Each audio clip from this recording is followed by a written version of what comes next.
During these times of COVID-19 lockdowns, we've been particularly struck at the level of devastation it's caused to our older populations. Most people consider it a tragedy, but there are some that quietly say, coronavirus only kills old people, and they're going to die anyway. Young people have their whole lives ahead of them with so much to offer. Older people have lived their lives. What else do they have to give?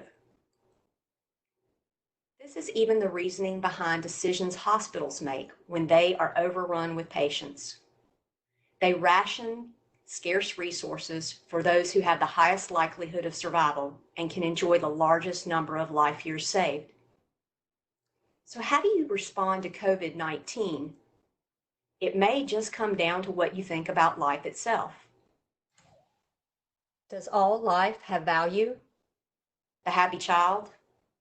The sad young adult? The challenged but productive middle-ager? The content senior? What you think about the value of life comes down to your worldview. You either have a naturalistic worldview or a biblical worldview. A naturalistic worldview uses whatever man deems as important as a lens through which to view life's big questions. A biblical worldview replaces man's subjective opinions with those of God's, using His Word as the primary guide. So for a naturalistic worldview, man is the center of all things and there is no God. The opposite being true of a biblical worldview. The naturalistic worldview says the world is all there is. But those with a biblical worldview believe in something ultimately beyond this world, something eternal. One worldview believes we just evolved, parts and pieces randomly coming together over millions of years. The other worldview believes that we were created for a reason by a God who cares for us, and that ultimately gives us our meaning. If this world is all there is, it's easy to believe that your body is your own to do with as you please. But for those in the other camp, we understand our bodies are God's vessel to use as He asks. Not only do the two worldviews think differently, their language differs. More often than not, a naturalistic worldview considers themselves pro-choice, for example, in relationship to abortion. A biblical worldview calls themselves pro-life. That's countered with, well, you must be anti-choice. And the response is, I love choice, which means always presenting the choice of life. The naturalistic worldview worries that we're running out of resources and people are the problem, so we need population control. But the biblical worldview calls that what it truly is, forced abortion. And when the elderly, infirm, disabled, or even depressed want to put an end to their lives, one worldview calls that compassionate death. The other seeks to show compassion through the dying process. So let's go back to our question. Does all life have value? One side will often measure value based on what life can do. That's a qualitative view. The other view knows that life is valuable because God created it. Just as nothing we do grants us our salvation, nothing we are determines our value. We have intrinsic value because God gave us our lives. Let's walk through a few examples of what qualitative measures are. First, we'll start out with the acronym SLED. It stands for size, level of development, environment, and degree of dependency. And it's one of the ways that the naturalistic worldview measures the value of life. Here's how it works.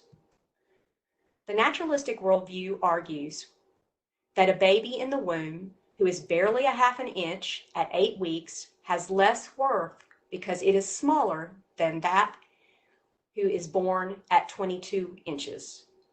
If size is a determinant of value, does that mean toddlers have less value than teenagers? Or for that matter, how is Muggsy Bogues considered valuable for the NBA when he is so small? Then there's the argument of level of development. This says a person's value is determined by their abilities. But I would ask, just because a baby can't talk, is he less valuable than a small child? A middle schooler can't father a baby. Is he less valuable than a 22-year-old? A middle-aged man can no longer run as his younger self. What is he worth?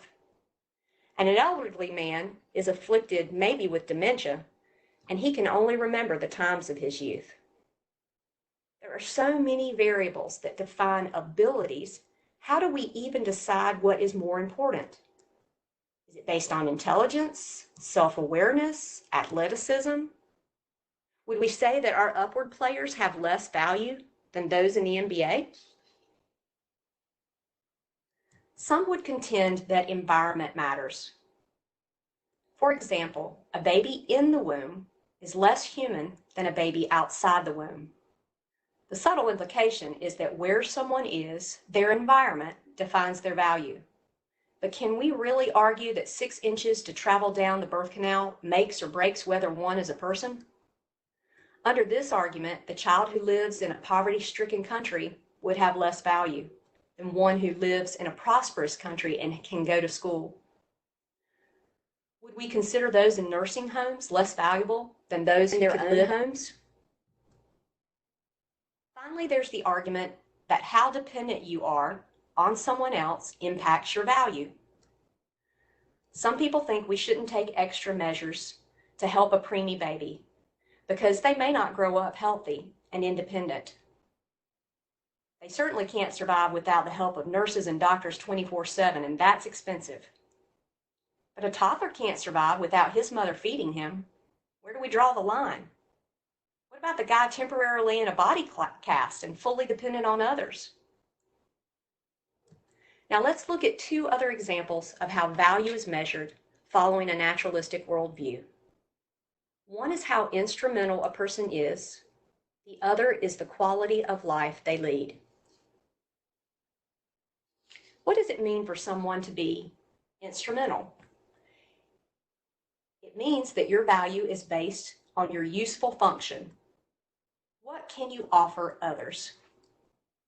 Under this line of thinking, a person who plays an instrument would provide little value to others if they played only for themselves. It is only when they play with and for others that it becomes significant. This stands in stark contrast to intrinsic value that would view the person's abilities as gifts of God, and simply by playing, the person brings glory to God. Dr. Mark Pickup, founder of Human Life Matters in Canada, expresses the fear of being disabled in a country where the government's worldview doesn't consider the disabled as instrumental. He says, "It's a frightening time to be disabled or chronically ill in Canada. There is every fiscal reason to get rid of people like me. I am, quite frankly, a medical expense with no prospect of a cure. It costs increasing amounts of money to keep people like me around. In my own case, degenerative MS is gradually stripping me of physical function.